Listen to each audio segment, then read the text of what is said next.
Olá, colegas. Bom dia, boa tarde, boa noite.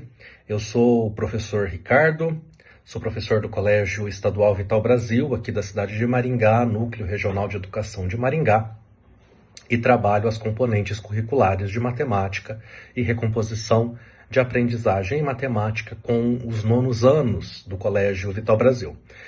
E durante esse trabalho eu tenho tido todo o suporte, todo o apoio técnico e todo o apoio pedagógico da professora Valquíria, com quem eu tenho trabalhado em conjunto, tenho aprendido bastante e tenho aproveitado bastante as dicas pedagógicas que ela tem me dado para fazer com que essa disciplina transcorra da melhor forma possível, né? As duas disciplinas, tá? Tanto recomposição quanto matemática, eu tenho utilizado bastante dos conhecimentos que ela tem e tem me passado, me auxiliado para as tomadas de decisão. Então, nesse trabalho de implementação do Formadores em Ação do segundo trimestre, nós dividimos em algumas etapas, onde a primeira etapa nós fizemos uma reunião, eu e ela, para nivelar os alunos, né, para classificar os alunos segundo o simulado do SAEB, né, o primeiro simulado do SAEB que foi realizado. E aí eu pontuei algumas dificuldades dos alunos, né, alunos que fazem e não fazem tarefa, e solicitei que os pais fossem convocados para que a professora Valquíria conversasse com esses pais e explicasse a real situação de cada aluno, né? Então nós fizemos um trabalho inicial, que foi o levantamento de dados para essa reunião, e essa reunião foi feita com todos os pais dos nonos anos, são 5 nonos anos, 4 nonos anos no período matutino e 1 no período vespertino, e contamos com a participação aí da grande maioria dos pais. Então, num segundo momento, com o resultado do primeiro simulado SAEB, nós identificamos aquelas habilidades com o menor índice de acerto, que no caso da recomposição de matemática foi a resolução de operações elementares, e aí entendam por operações elementares adição, subtração, multiplicação e divisão.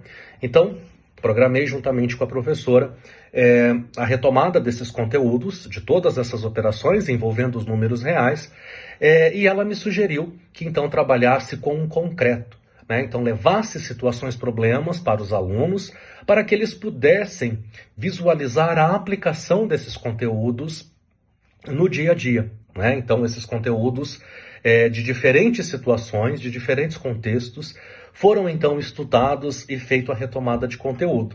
Então ela sugeriu que eu fizesse, por exemplo, uma lista de supermercado, né? Ou então onde os alunos recortavam dos panfletos de supermercado alguns produtos, né? Então alguns incluíam ali medida de massa, como por exemplo legumes, carne, essas coisas. E aí ao final eles tinham que calcular o valor daquela compra, né? E com uma determinada quantidade de dinheiro eles deveriam então informar o troco referente a essa compra de supermercado. Numa terceira etapa, que foi a etapa que eu também utilizei no meu projeto de implementação, juntamente com os meus colegas, né, que são segunda docência da disciplina de recomposição de aprendizagem, a professora Samila e o professor Vinícius, e juntamente com a professora Valquíria, claro, nós então montamos uma atividade também concreta para sanar outras dúvidas dos nossos alunos em relação à geometria, principalmente para cálculo de perímetro, área e volume.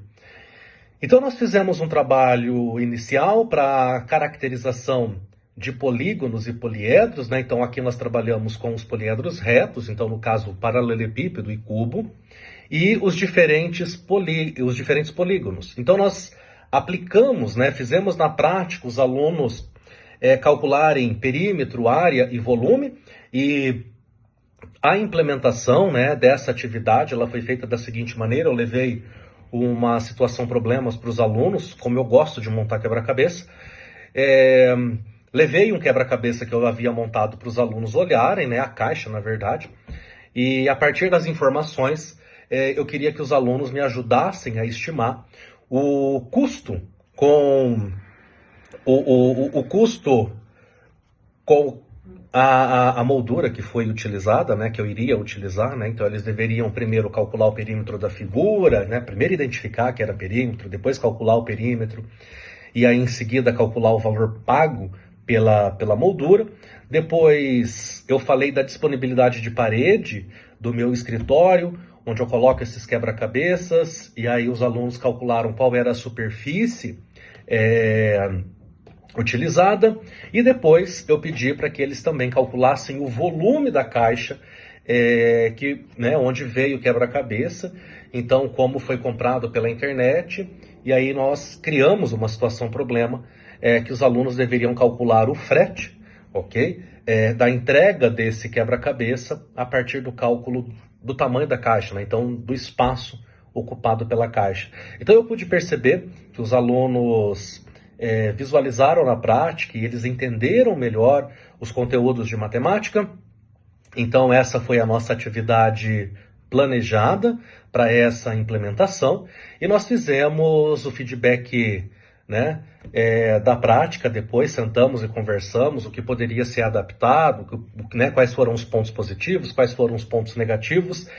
E aí, como sugestão, a professora Valquíria pediu para que eu trabalhasse o sistema métrico, né? Então trabalhar com as transformações de unidade, não só no sistema decimal de unidade, mas também em outros sistemas, né, de unidade de medida, como o sistema inglês, para que os alunos pudessem aplicar esse mesmo conteúdo em outras unidades de medida, como polegada, como pé, e etc. Então, nós elaboramos uma lista de exercícios que tem sido aplicada ao longo dessa semana com transformações de unidade de medidas.